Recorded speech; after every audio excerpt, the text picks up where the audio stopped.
You're listening to the Just Japan podcast. Everything you want to know about Japan.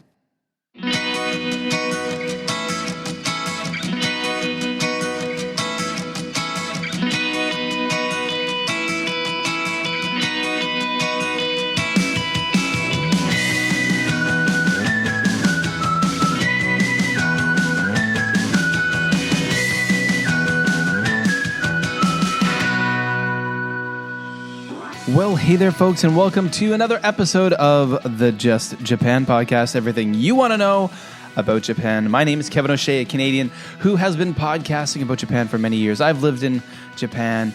I have deep connections with this amazing country, and I've lived in a lot of places around the world, and I'm coming at you currently from Penang, Malaysia, sharing with you lots of cool things. This week, a brand new episode, a brand new interview with Matt Alt. That's right, Matt Alt, first time on the Just Japan podcast, and I was really happy to sit down with him earlier this week and have an amazing conversation. Matt Alt is a Japan-based writer, person who knows a lot about folklore, pop culture expert, Japanese toy expert, someone who is absolutely fascinating to chat with, and we did have a great conversation. He is the writer of the book Pure Invention, and he also penned the Yokai, Yurei, and Ninja Attacks series of books with his wife, Hiroko Yoda. So those are very cool too. And you probably recognize him from a lot of different interviews around TV, online. He's been featured in a lot of the fantastic Only in Japan videos with John Daub. And he's a guy who knows his stuff. And I was really happy and fortunate to sit down and have a fantastic conversation. His book, Pure Invention, is all about how Japan, in many ways, was able to change the global culture with its pop culture. Just a little blurb about his book. He writes, ever sang into a mic, popped in earbuds or picked up a game controller, dove into manga or streamed an anime, even simply used an emoji. Well, then the book, Pure Invention, he said, this is a book. It's your story. And so it was a great conversation. You're going to hear it right now. So let's jump into episode 215 of the Just Japan podcast. My conversation all about Japanese pop culture, Japanese toys, and a lot more with Matt Alt. I'm very excited to have first time on the podcast, Matt Alt. Matt, thank you for coming on the show. Well, thanks for having me. It's always a pleasure. Yeah. Now I'm wondering, what is your kind of one thing I like to ask guests when they first come on is their Japan origin story. You're in Japan. You're doing a lot of fascinating things. And what first brought you to Japan and got you kind of connected with the things you do now?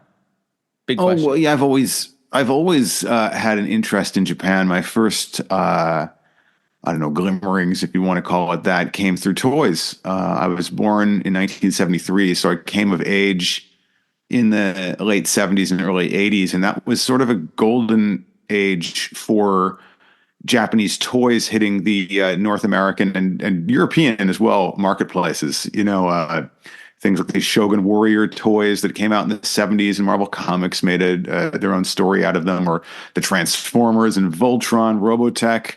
It was this sort of period when the West realized that merchandising kid shows could make them a lot of money, and Japan seemed to have the lead on that, and so we got a lot of kind of repurposed Japanese content at the time.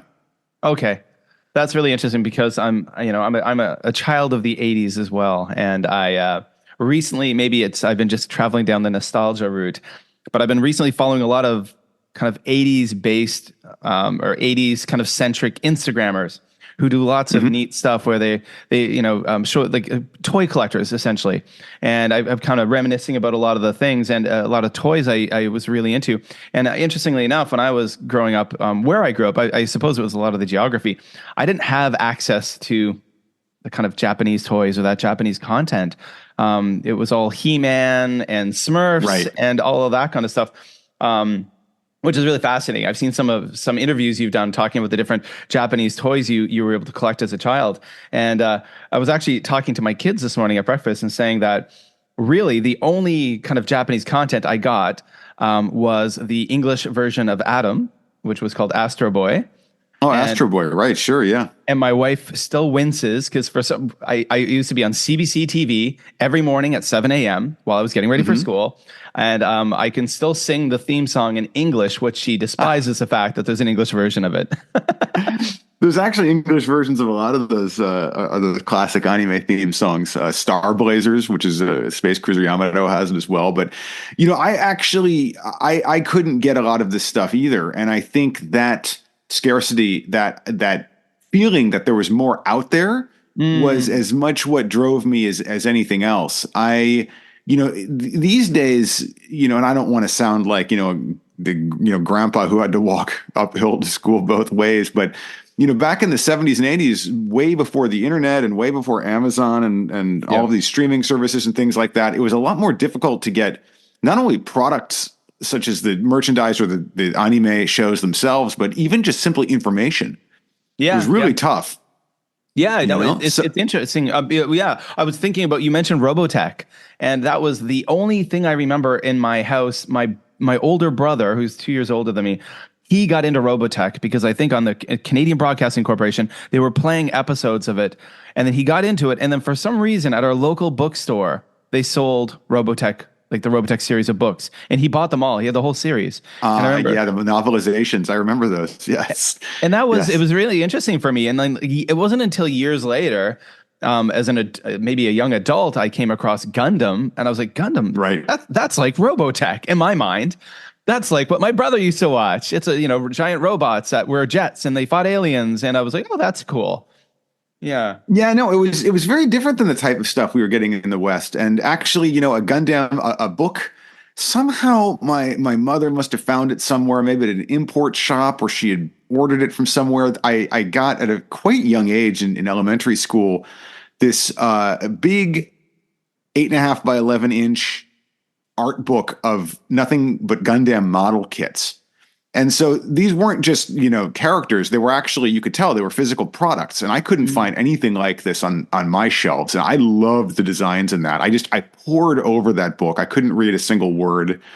And the idea that there was this like alternate media ecosystem out there, and not only media ecosystem, but like, I loved robots. I loved robots as a kid. I wanted more robots. And the idea that somewhere on the other side of the planet was this country that had, where people loved robots as much as I did and had even more robot toys available it was like catnip to me. So that's where I started to really get interested in Japan. And I was very fortunate in that my high school, I kind of kindled this interest throughout my childhood and my adolescence. My high school was a public high school in Bethesda, Maryland, and they had the first that I'm aware of Japanese language program at a public high school in the U.S. Oh wow, okay. And and that was a huge boost for me. My teacher was she wasn't GHQ. She had been military during World War II. She'd been in the Navy. She was a lieutenant in the Navy and was engaged in like translating the diaries of downed,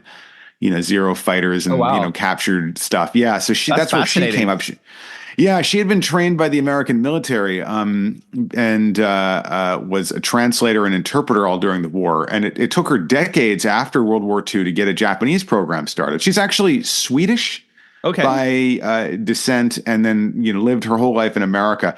I actually write a little bit about her in my latest book, which is Pure Invention, How Japan Made the Modern World. And the epilogue to that, I talk about how I kind of got into Japan and how she taught me Japanese and, the whole class. Yeah. But that just kind of set me off on this, through that, there were all these cultural exchanges and things like that. And it turned out to be a really, great way for somebody who was into Japan, and a great time for somebody who was into Japan to have access to Japan, like physically, if you know what I mean. Yeah. I mean, it's amazing. I always love hearing the stories, especially, I mean, sometimes I've met people who've been on the podcast before, and in real life too, who are kind of accidental, I don't know, Japanophiles, I suppose. Like me, that's my case. I mean, Japan was never on my radar growing up. Of course, my dad was a military historian, so I grew up learning about World War II history and mostly through osmosis.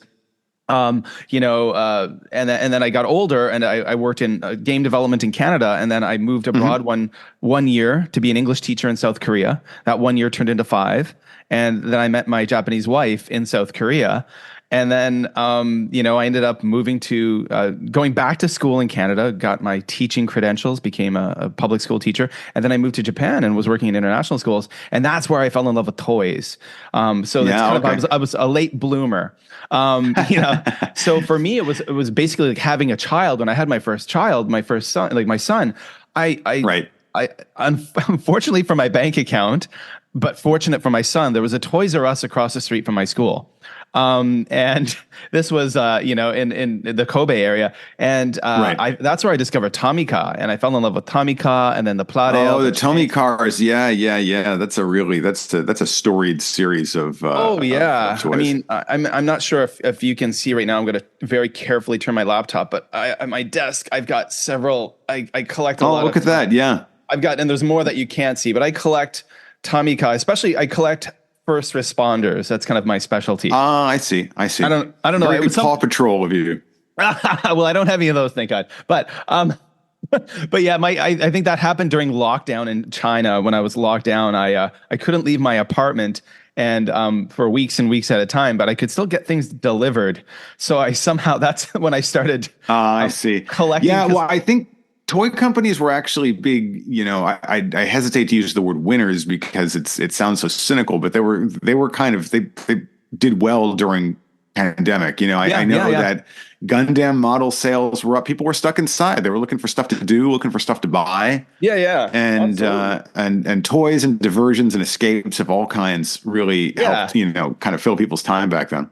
Yeah, that's when I got into. I'm sure you see them around when you're in the different shops. But nano blocks, the Japanese. Oh yeah. I really got into nano blocks. That's Osaka Castle I'm showing you right now, and I ended up buying. I got into some of this, and then I head to Japan every year now. And when I was in Japan last time in Osaka, I went to Bic Camera and all these different places and just bought bought so many sets. And now that's what I do when I have a holiday here or something.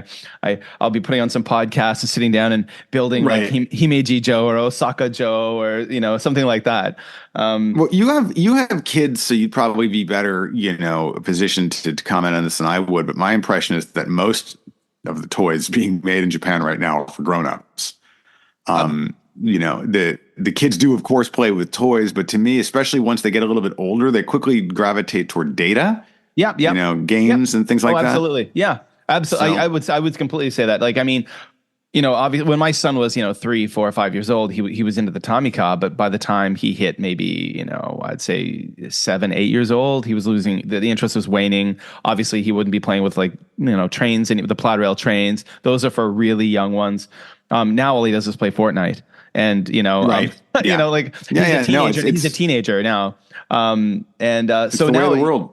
Absolutely. And that's where I find myself. But it's interesting that as he's getting older, he's kind of changing. He got really into Lego, but now he also has a passion for World War II history. So he follows. There's a lot of fascinating World War II Lego creators on YouTube. Oh yeah, and on Instagram. Yeah. Like JD Bricks and these ones who make these incredible stop motion recreations of these World War I battles, like the Battle of Verdun, or there's the Dunkirk, and they have all these World War II battles and things.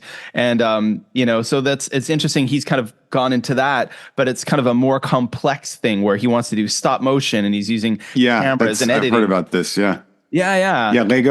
Lego is kind of it's sort of a stand-in for it's like an analog version of doing kind of digital animation and stuff like that. It's cool. It's all great stuff. I'm just really I wonder what's going to happen to toy culture in the decades to come when you have generations of kids who aren't nostalgic for them. Like somebody like I am, or it sounds like you are.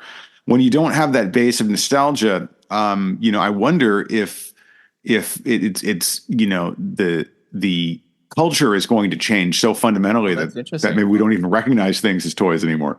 Yeah. I suppose so, right? I haven't really thought about that so much. I suppose the younger children in Japan are still into the Kamen Rider and the Super Sentai, but that's at a really young age. And I'm sure most of them, by the time they're in secondary school, probably don't even remember that stuff.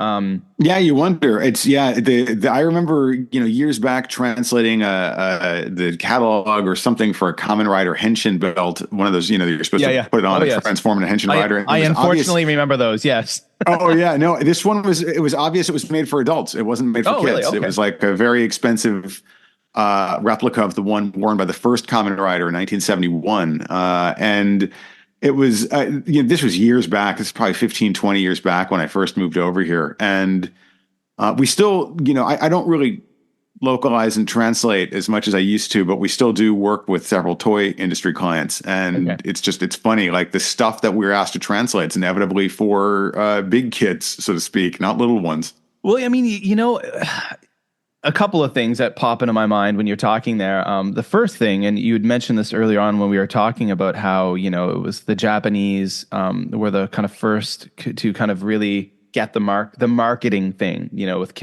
making marketing of toys through TV shows, obviously Transformers, Gundam, things like that. And I thought about, when my son, I'd be sitting watching like Super Sentai Tokyuja or something with him on a was it Saturday, Sunday mornings? I can't remember. One of those mornings, Sunday mornings, I think. And I would watch a show and I'm like, wait a second, like all these characters have like these junky plastic belts and junky plastic swords in the show. And then I realized, wait a second, that's the exact same product that's at that Toys R Us. They're literally, and they would sell it, and the ads come on during those shows too, right? The ads for the products, that's insane. Actually it's illegal or frowned upon in the United States. It's called host pitching, and it was the subject of a lot of legal, back in 1969. This is really getting into the weeds, but it's Hot Wheels, the toy company, tried to make a cartoon that featured the cars in them.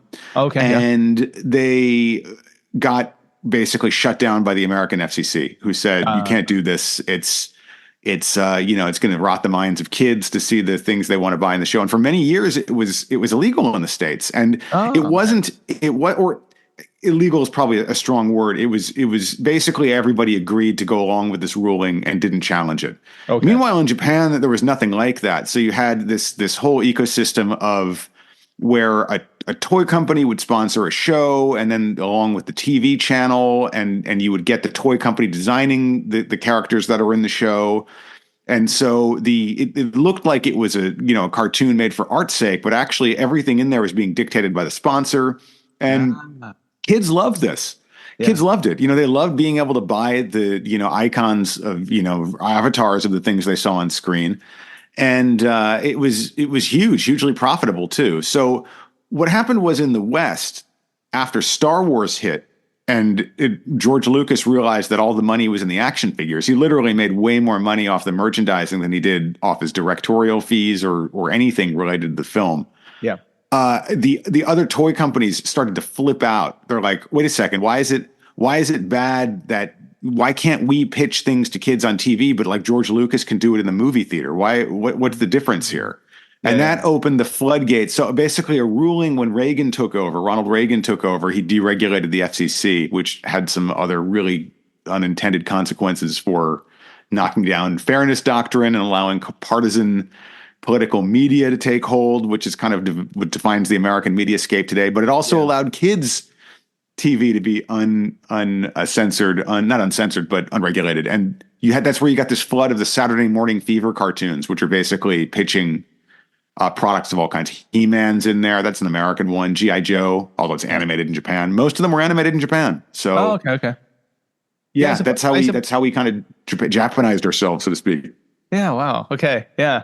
That's really fascinating. And oh my gosh. And I remember, again, maybe obviously as a child growing up in the 80s, I mean, I was born in 1975, and I remember, like, when you mentioned about like George Lucas making more money from the merchandise. I can remember going to the different toy shops, for me it was like going to Sears, Simpson Sears, and going to Sears in the toy section and just seeing all that, all those Star Wars characters, and begging my dad to buy me one on a Saturday morning. Because we lived in the boonies and we could only get to the city on weekends. So Saturday was the day to go. Yeah. But I remember the same thing, like going with my taking my 3-year-old son or 4-year-old son to Toys R Us and him seeing those Super Sentai belts and then having a meltdown when I said no. And Yeah, sure. No, I still have a meltdown when I can't find my Super Sentai belts. yeah, So no, yeah. I hear you. I get you. I get you. It's funny because Japan pioneered the tail wagging the dog, with the toy companies taking the lead. So like, something like Voltron, that was designed as a toy from the ground up. It only became a show after the toy company, sponsored it basically. Okay. And the whole point was to sell more of the toys. So, yeah, maybe this is bad for kids, but it's a drug kids love. Yes. I sure did, Yeah. it, would I have come to Japan? I don't know. Yeah, that's fascinating. And speaking, like, just switching gears a little bit, I know that you have clearly you have a passion for folklore as well. Another reason why you're interested in Japan. It's another thing I wanted to chat with you about. Obviously you've got several books about folklore, the different aspects of yude and yokai. And I was mentioning just before we started recording that I grew up in Eastern Canada in Nova Scotia. Mm-hmm. So, translated to New Scotland. So there was a rich tradition of Scottish immigrants from the 1700s, 1600s, through the 1800s, a lot of Irish immigrants. And with them came over the tales of fairies and giants. And I can remember, when I was in going to university in Nova Scotia, I had several years where I was really into folklore, and I was, going to the library, and there was a place called the Beaton Institute where I would borrow all these books about fairies and, just all these different aspects of different types of ghosts and forerunners and foresight and all these things. And I loved reading about that. And when I got to Japan, I was interested in the folklore as well. I can remember fascinating for me the first, and kind of a not so happy occasion, but the first time I went to a funeral was my first year in Japan, and one of my bosses, her father had passed away, and I went to a funeral. And when I came home, I can remember, at the funeral home when I left, they gave me a package of salt, and I remember you home, throw it over your shoulder, and my wife had me do that, and then my wife put salt on the corners, the two corners outside of our main entrance, and I was just kind of like, what's all this about? Okay. And my wife kind of explained to me, and I said, that sounds really similar to like the people I grew up with, throwing, salt over the shoulder, putting salt as a barrier at your door, the people back home and old folks back home in Nova Scotia would do this kind of thing. So, what I'm wondering is like, how did your passion for Japanese folklore, how was that kindled? Was that happening around the same time as, probably no. That That all came through my wife. Hiroko, yeah. Who is my co-author on all of those books. We were, she of course knew about my passion for Japanese, pop characters, and basically said, look, if you're into this stuff, these are the roots. Okay. And so started, introducing me to Japanese folk tales and horror stories. And actually, at one point, we were coming back from another trip, and we detoured through Tono, which is up in Tohoku. It's a village that was the subject of a very famous folk ethnography written in the 1910s by a folklorist named Yanagita Kunio. Okay. And we kind of explored that town together. And when we got back, God, this is in the aughts, like the very early aughts. We started buying books on yokai, and yokai are very visual sort of culture. And it shocked me that there's nothing on them in English. There's literally not a single book on yokai in English at that time. This must have been 2003, 4, 5. Okay. Yeah.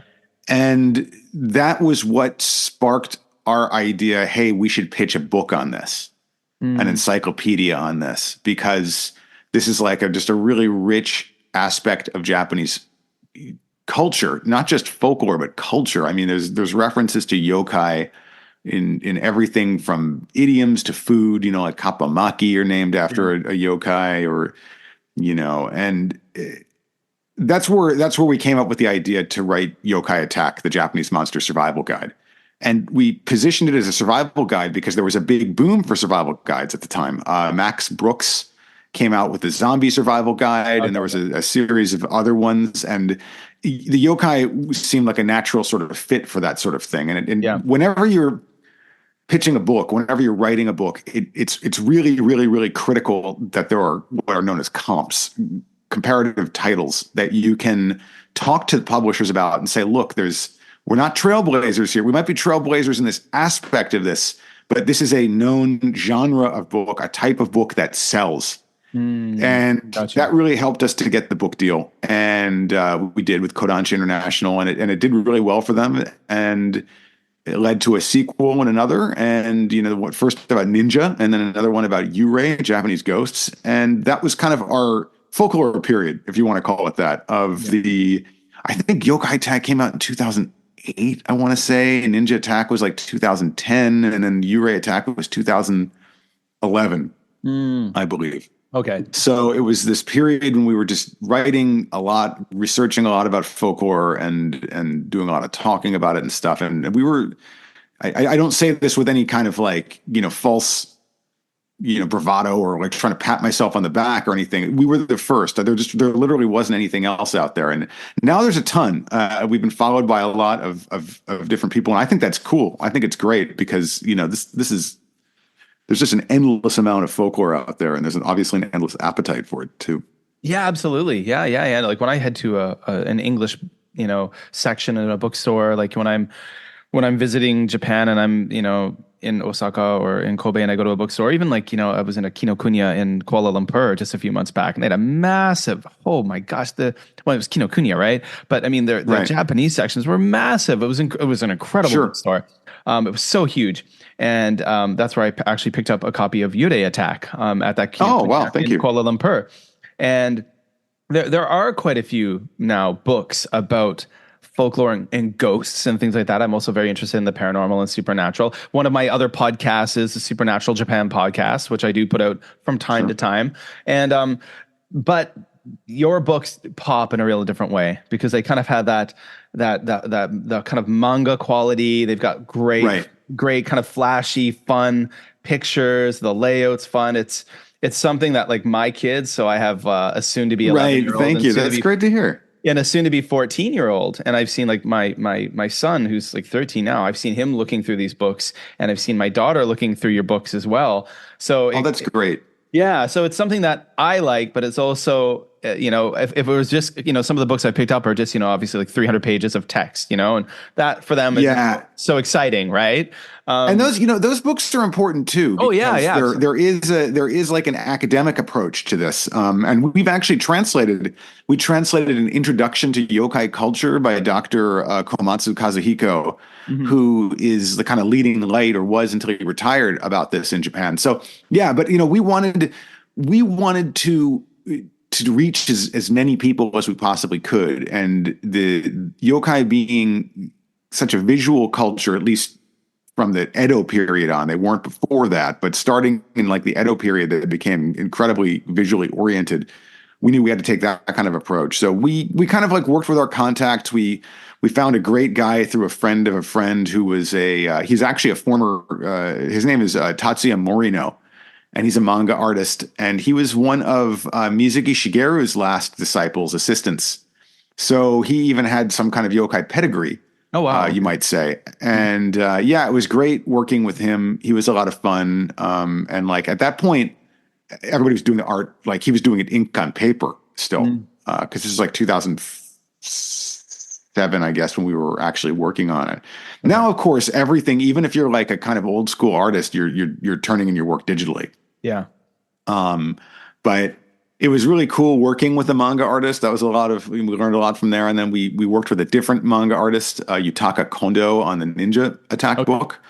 And a third artist, her pen name is Shinkichi, a young woman on the Yurei one. And that was great because she hates scary stories. And so it was really funny, like, especially watching Hiroko, like we're making her draw this horrible stuff. And because she had a day job, she could only like draw at night. And so she's like in her room, like at night, drawing these like bloody things. Yeah. And, I'm just thinking that through was it really, now. And I mean, you see like the Hachioji Castle, like the kind of zombie ghost army with like lots of blood on their faces. And yeah, there's some pretty frightening pictures.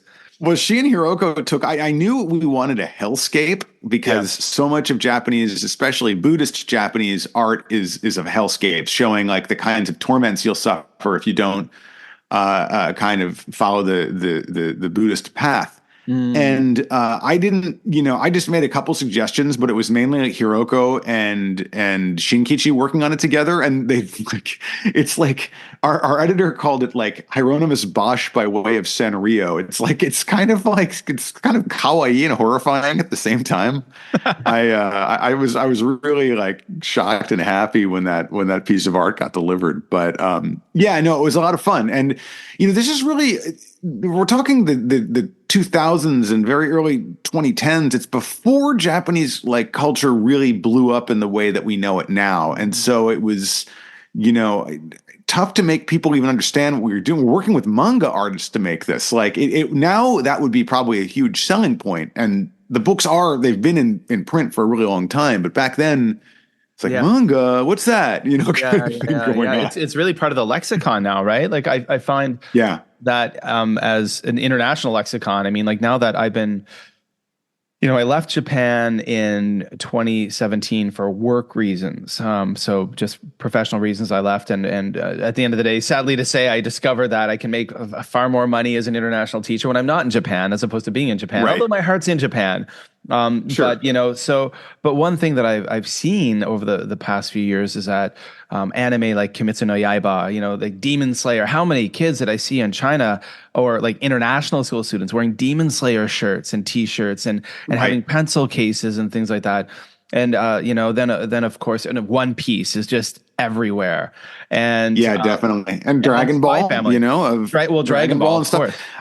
If I'm old enough to remember that there was a big anime boom at the turn of the 21st century, and it was triggered by a couple things. Like it was the Matrix hitting big, and people realizing that the directors had been inspired by anime, and they even produced an anime called The Animatrix, and then like Spirited Away won the Oscar for Best Animated Feature in 2001, and then.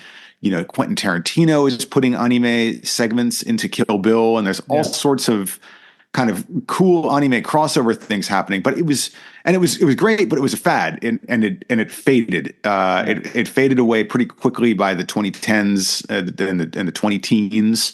But what we're experiencing now, I don't think is a fad. I think it is a phenomenon. It's just a planet-wide youth culture phenomenon, and I don't think it's going away in the way that it did at the turn of the century. It's such a part of youth culture globally now that it's really impressive to see. Yeah, well, I mean, I think, what we're seeing right now with, for example, the big travel boom that's happening so much, the tourism boom in Japan post-COVID, and even leading up to COVID, pre-COVID, it's from what I'm just seeing and what I'm hearing. Recently, I had on an episode of this podcast, JJ Walsh. I know you've been on her podcast before, The Sustainable Japan. JJ. Yeah, she's great. Yeah, JJ down in Hiroshima. She's awesome. Actually, and we shared a story about how I hadn't been in Japan in 3 years, and just this past summer in 2023, I came to Japan with my family, and I happened to be walking around the grounds of Hiroshima Castle, and I heard her voice behind me, and I turned around. Oh, that's funny. And there she was with a group giving a tour, and I walked up and we knew each other right away because I've been on her podcast in the past as well, which was really cool in the small world. But obviously, she's a big advocate for sustainable travel, sustainable tourism, and things like that in Japan. Yeah. So we talked a lot about the kind of boom in tourism, and the thing that I see as I go there, I talk to people who are based there, but then as an internationally based teacher who works with so many different students from so many different countries and nationalities, there is a love affair that has been kindled, that has started in recent years with Japan that it's quite impressive. I mean, even a lot of the young kids that I work with, they just talk about how they want to go to Japan and they want to go to Tokyo and they want to go to Osaka. And so many of them do, because I do teach a lot of, wealthy kids, and that's where they go on their holidays. And they're just so enamored with Japanese culture. It's right. Neat. Well, Japan has morphed many ways over the decades and even centuries. It was after the ports opened in the 1860s, 50s, it was seen as a kind of fantasy land by, artists and the West who like they were expecting to find this backwards, like third world nation ripe for exploitation. But in fact, Japan was this strange mix that Westerners had never considered possible, pre-modern, but highly civilized. You know, they didn't have the Industrial Revolution hadn't happened in Japan, but Tokyo was one of the largest cities on the planet at the time. Osaka was pretty close behind, I think. And you had these thriving, you know, the population was pretty well off. They were highly educated, at least urban. And there was this, you know, a big thriving marketplace for all sorts of entertainments that when they started to trickle into the Western markets in the form of like woodblock prints and like ceramics and like all sorts of things, you know, paintings, it just really transformed the West's image of what like sophistication and cool was. And then, of course, in the decades after, things change again. Japan becomes a colonial power. Japan becomes an attacker. After World War II, Japan becomes a loser. And then in the 60s and 70s, it becomes this economic rival, which kind of like peaks in the 80s and 90s, where you have things like, you know, the Michael Crichton, who is we now celebrate for Jurassic Park, wrote this unbelievably racist screed called Rising Sun. Oh, yes. Yes. Was where it the like, Sean you know, Connery? Japan was going to, No. well, the movie is great. The movie is great because you have Sean Connery and he's speaking Japanese senpai. I'm a senpai. I'd go to the kohai. You know, and it's great. He's this like Japanese teacher, or excuse me, Japanese interpreter with this thick Scottish brogue. And his buddy, it's like one of those cop buddy movies. Is Wesley Snipes? Wesley Snipes. Yeah. Yes. And he's like, senpai, apple pie, you know, I don't give a shit, you know, kind of thing. And it's really, it's just this great dynamic between these two guys set against this incredibly racist backdrop where like Japanese faceless corporations have enslaved America. And it's so anyway, but now things have changed yet again thanks to, you know, Japan's kind of falling off the radar because of the bubble bursting and ushered in these kind of decades now known as the lost decades, where Japan was in recession and it wasn't really a player on the international stage anymore. But its creators continued to make all sorts of awesome pop culture. And as that pop culture percolated beyond the borders of Japan and into English and European languages, you know, South America, what have you, it created this groundswell, like this grassroots love for Japan. That process is in a broad sense known as soft power. Yeah. It's a kind of gross national charisma. And that is what drives, I think, most people under the age of 40's impressions and engagements with Japan now. It's all pop culture driven, and it's pretty amazing. Which is kind of that makes a nice segue for talking about pure invention. You know, Yes. so Thank I mean, you. your book Pure Invention is a book, and I apologize, I have not read it yet, and I will, but I was looking a little bit into it, and it's all about products that changed the lives and expanded minds, and it's about people and inventors and creators who basically made that impact around the world. Right? Can you tell us a little bit about Pure Invention?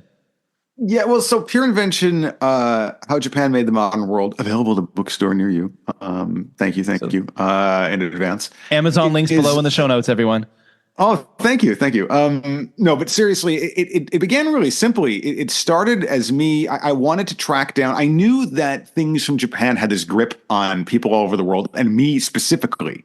Things like the Walkman. Things like anime and manga, things like the karaoke machines that I'd sung on so many times in the 80s and 90s, or, you know, Tamagotchis, or, you know, all sorts of things, emojis. And I just simply wanted to track down the people who created these things and ask them why they did. And I did. I found a lot of kind of originators of things. I talked to like the Mr. Negishi, who unfortunately just passed away a couple weeks ago. I saw that in the news. That was in BBC and everywhere, CNN. Everywhere, yeah. The inventor of the karaoke machine, who had been kind of outshone by another person who the West had misidentified as the creator of the karaoke machine. But Negishi-san is now finally getting his due. It's pretty amazing.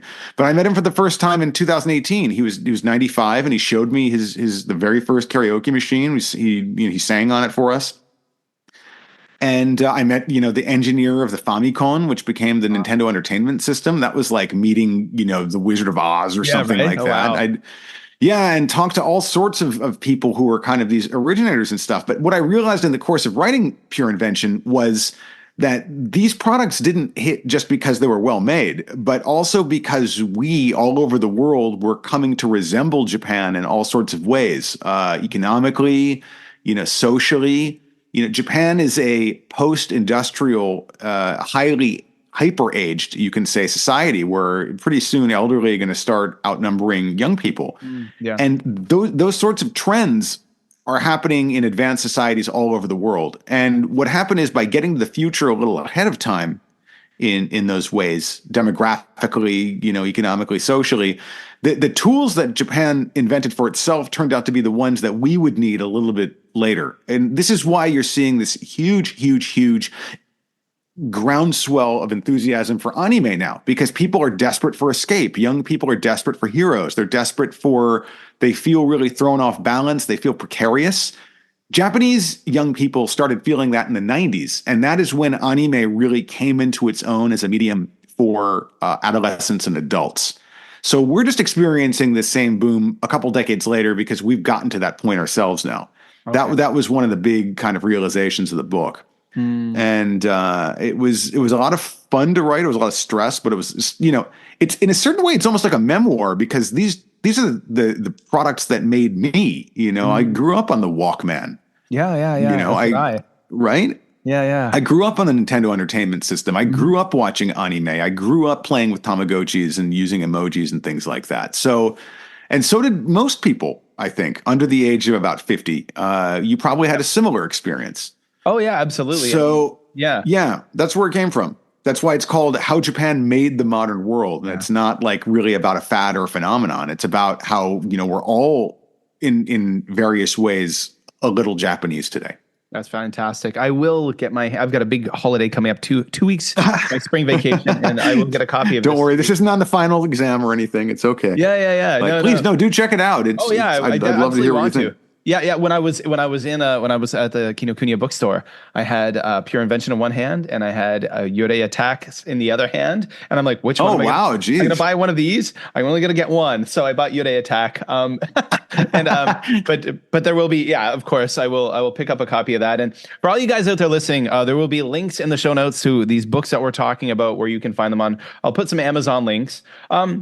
I don't want to keep you much longer. It's been fantastic talking. I'm wondering what's next for Matt, or what kind of projects are you working on now? I do see you pop up from time to time in the live streams with John Daub on Only in Japan Go, which I've been hanging out with John a little bit. He's great. I have yet to meet him, but I'm hoping one day to get him on this podcast as well. And I really enjoyed a recent episode of Only in Japan you did, where you went to Hokkaido and visited the toy museum. That was off the hook. You looked like that would have been crazy. Your paradise, I think. It was great. It was really fun getting to explore that place with John, and it's all documented on video. So I wish, there's so much video taken that John had to edit it down into a reasonable size. I hope at some point he releases like the outtakes or the just raw footage, because there was so much more there than we could talk about. But I've been working on a lot of stuff. Hiroko and we used to run a localization company. It was called Alt Japan, and it still exists, but we don't really localize so much anymore. We create content, and the yokai books were part of that, a kind of stepping stone, and Pure Invention.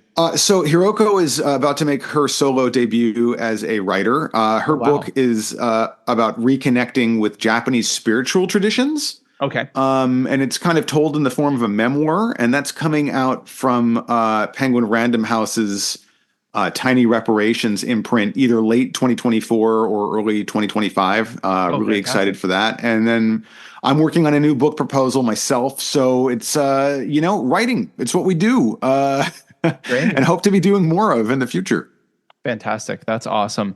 And if people want to follow you, find you online on the internets, where the best place on the internets to go and follow what you're doing.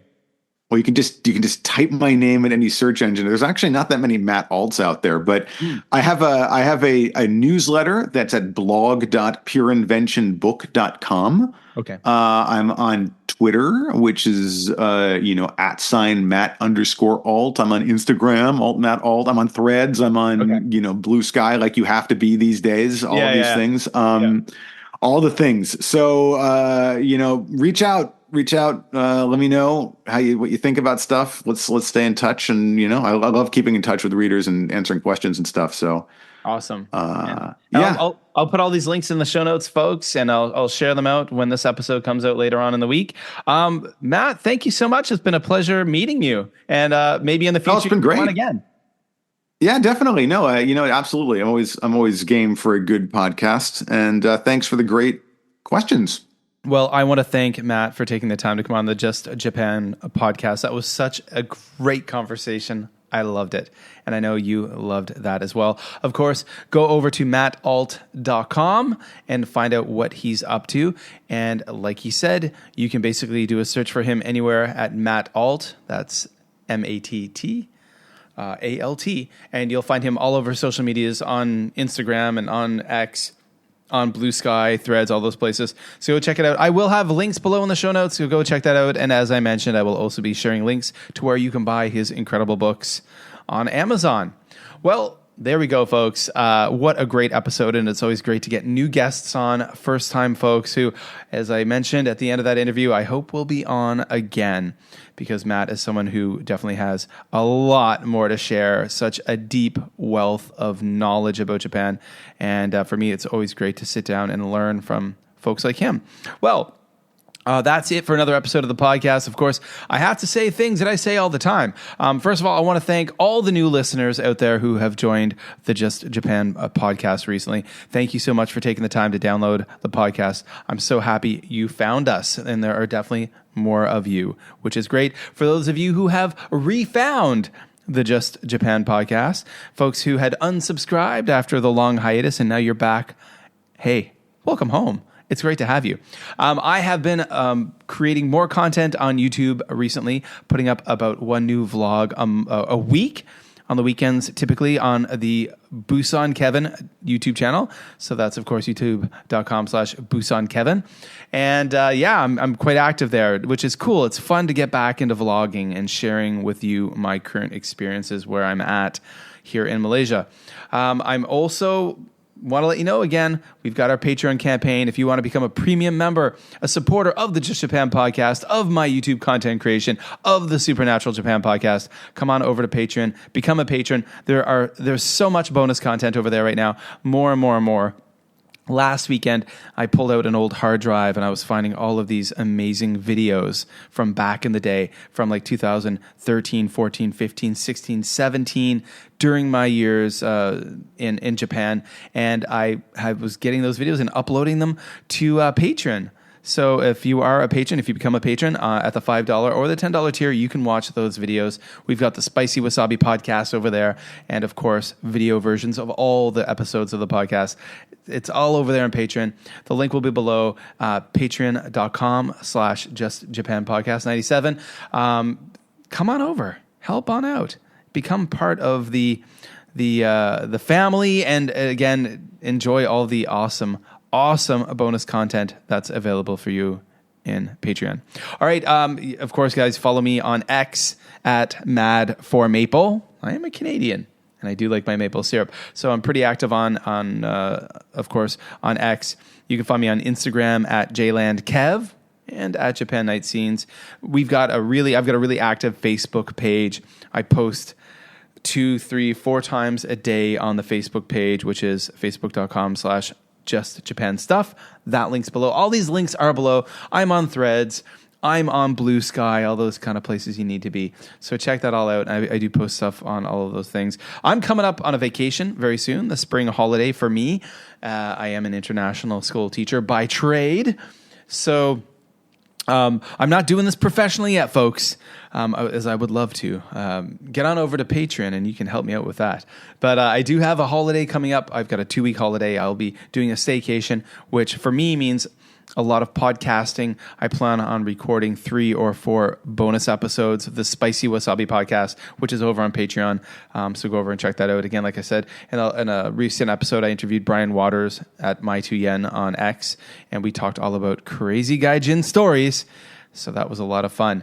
So everybody go check out all the links below in the show notes. That would be awesome. And go like those places. Follow me in all those places. Now, of course, please share the Just Japan podcast with your friends who are into Japan, who are fascinated with Japanese pop culture or anime or manga or Gundam or Japanese toys, you name it. Traveling in Japan, Kyoto, Tokyo, wherever it might be.